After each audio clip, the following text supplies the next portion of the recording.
Andrew Stanton, you are quite well known, in fact very well known on LinkedIn for your out there views on the estate agency industry. What's your thoughts on regulation and ROPA going forward? Talk to me.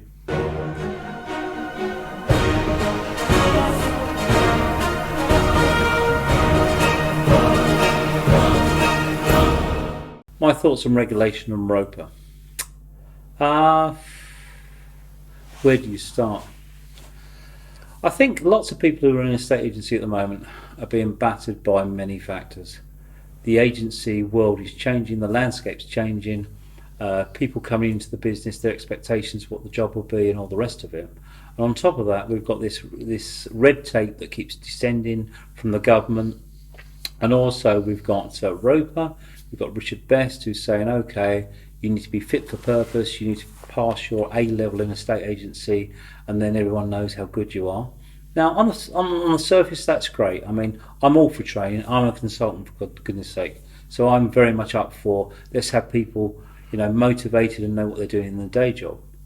But I also think the National Association of Estate Agents, ROPA, if it ever happens, their role should be different. Their role should be, the industry's changing. We are an association with lots of members. We should all be talking about how that's changing and how we should manage the change to make sure that our members who are inside our organisations still exist.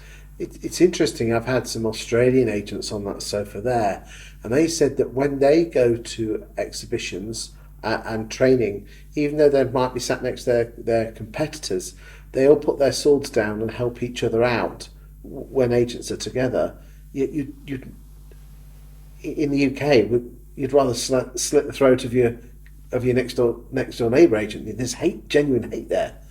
Yeah, and I think that is extremely true. And I think that once in business myself, I would rather die in a corner than ask for another agent's help.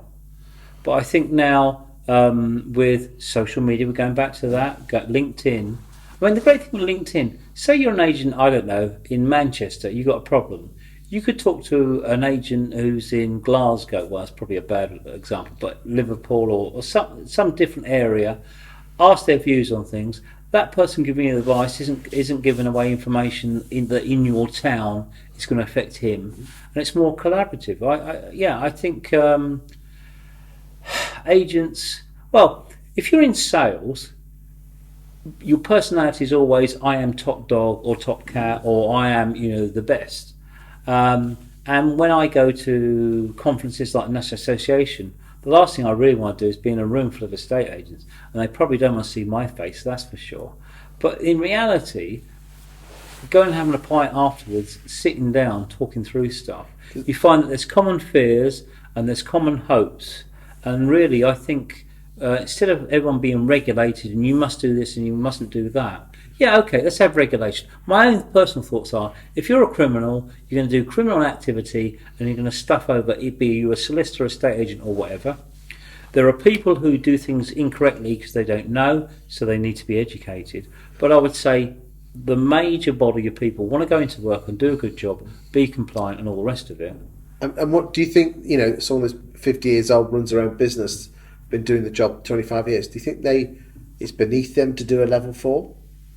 Because they're going to have to do that. Because there's plenty. I'm seeing lots of posts on social saying, "Do I need to look at the books? I'll just go and take the exams." Is that the wrong attitude? Did you actually know you need to do a level 3 and a level 4? You can't go straight in at 4.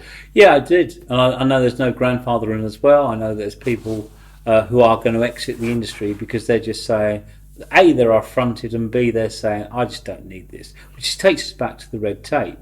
Do you think that's a good thing that we're losing some of these? No, I don't think we should lose anybody.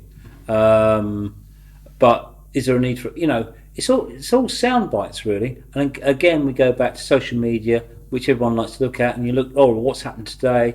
This has happened, that's happened, this is terrible, all the rest of it. And one of the big things is we don't trust estate agents. Well, I've got to say, I don't trust the general public. The amount of times I've taken a lovely property to the market, found some great buyers, 2 days before we exchange, they say, oh, I've changed my mind, Andrew, is that okay? I think, oh, that's great. That's just cost me a sale, probably cost me the instruction, bit of my reputation, you just pull out. And that's the general public. So, I sort of think, should we regulate the general public? Which brings us on to a lovely point, because of course ROPA is saying we're going to regulate all the landlords. They're saying, first thing, we get all the estate agents regulated. Second, every landlord will need a licence. And I'm thinking, private rented sector is going to get hit yet again, because that's going to be more money, more landlords will go out. I'm not saying they're wrong, but I'm saying all this regulation, someone somewhere has to pay for it, and it's time and it's money. And if you're running a business, if you've got 10 branches and you've got to put all your staff through training, it's time out and it's cost. And for some people, lots of estate agencies are running on marginal returns. They have perhaps good profit every 2 years, 2.5 years, and that sees them through. But you've had Brexit, we've now got coronavirus.